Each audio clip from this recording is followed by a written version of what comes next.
We're back on Game Time, and the wait is over. Deron Williams has made a decision, and he offered it up with a tweet. He said, made a very tough decision today, and as you can see by the logo, Deron Williams has selected the Brooklyn Nets to continue his career. He said his choice came down to the Mavericks or the Nets.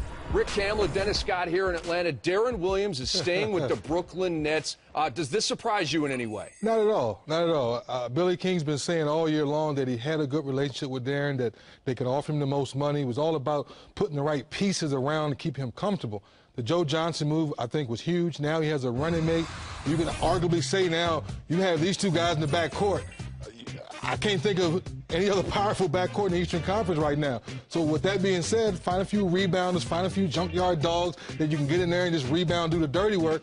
Watch out for the New Jersey. The Brits will take a while not to say New Jersey every night, but the Brooklyn Nets, you throw Deron Williams in there, you have three guys every night, if you're a Nets fan, that can come out and compete with the Eastern Conference. If there aren't the reports of the Nets signing Gerald Wallace to a 4-year, $40 million deal. And by the way, none of these deals are official yet. We're in the moratorium period, but the report comes out. 4 years, $40 million for Gerald Wallace.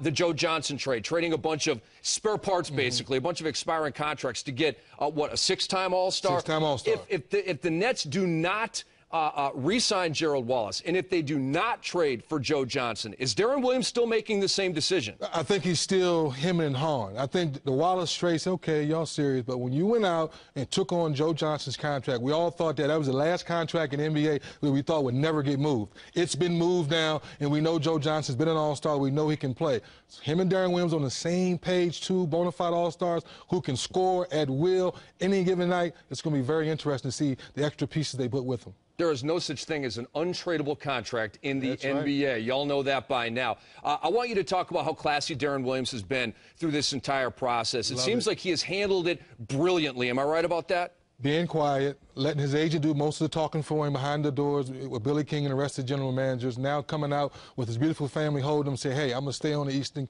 Eastern Conference and go out here and try to make some things happen for a team that believes in me and gave me a max contract. So Williams is staying with the Brooklyn Nets. Steve Nash now reportedly has been offered 36 over 3 by the Toronto Raptors. Reportedly has been offered $12 million over 2 years by the Phoenix Suns. Does he now go to the Dallas Mavericks? Well, I think he looks at that more seriously now. We know he's been there before.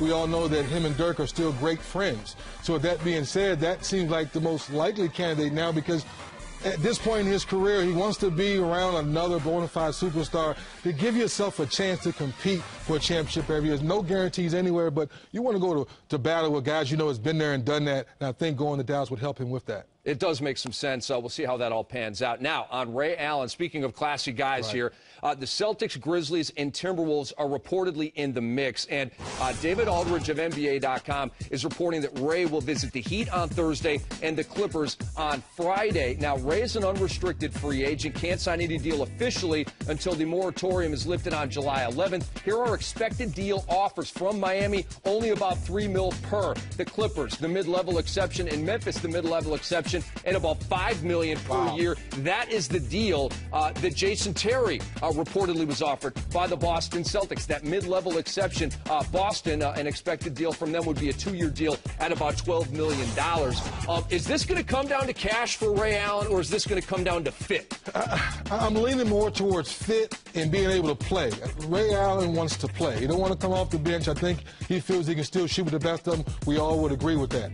So find the right fit, find the right system.